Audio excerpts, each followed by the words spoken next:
Beleza, agora nós vamos ver um outro efeito, uma outra propriedade coligativa, que é a pressão osmótica. Mas para entender a pressão osmótica, a gente tem que entender o que é osmose.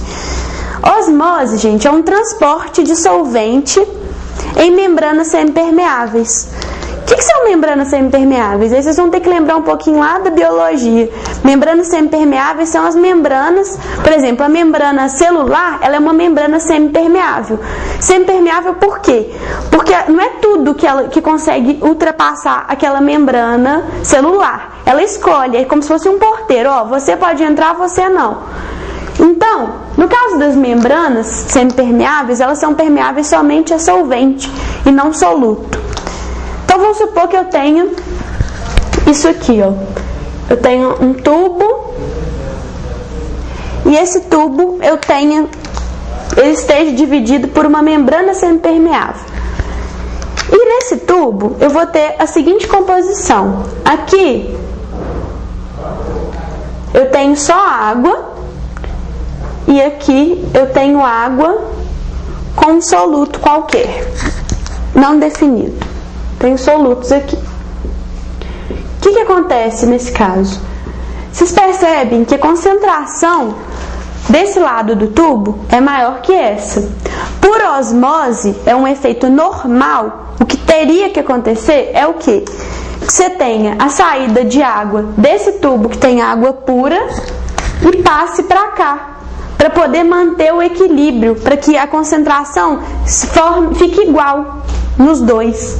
Então eu vou e acontece o deslocamento da água pura para esse tubo aqui,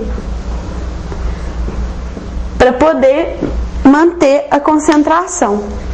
Então a osmose, ela sempre está querendo lá manter o equilíbrio das concentrações, para manter concentração constante lá.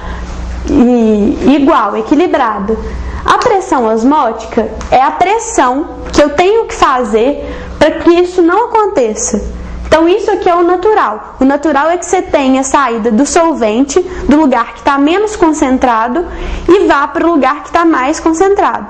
Agora vamos supor que você queira evitar essa questão natural da osmose. Aí você vai ter que fazer uma pressão osmótica.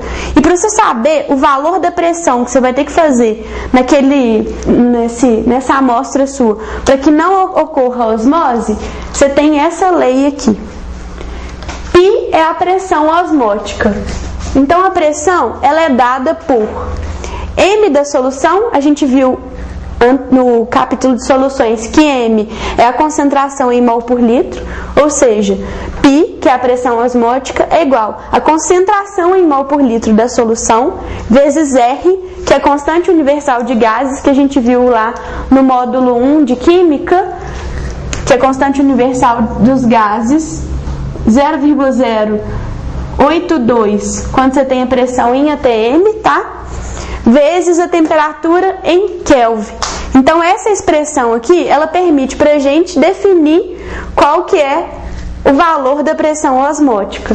Ou então, você pode ter π vezes volume da solução é igual ao número de mols de soluto vezes R, que é a constante universal dos gases, vezes T, que é a temperatura em Kelvin. Então, a partir dessas duas expressões, a gente consegue obter a pressão osmótica. O que é a pressão osmótica? É a pressão que eu tenho que colocar num recipiente para que a osmose não aconteça, para que não tenha essa passagem do solvente do meio menos concentrado para o meio mais concentrado. E a gente tem também a osmose reversa. Então vamos supor, eu defini aqui o valor de π, eu defini o valor que eu tenho que aplicar de pressão ali para que a osmose não aconteça. Mas aí eu não quero só isso não, eu quero além disso, eu quero que não passe água pura para água salobra, eu quero que saia a água de onde está com sal, por exemplo, e venha para minha água pura. Esse processo ele é utilizado para a obtenção de água pura a partir de água do mar.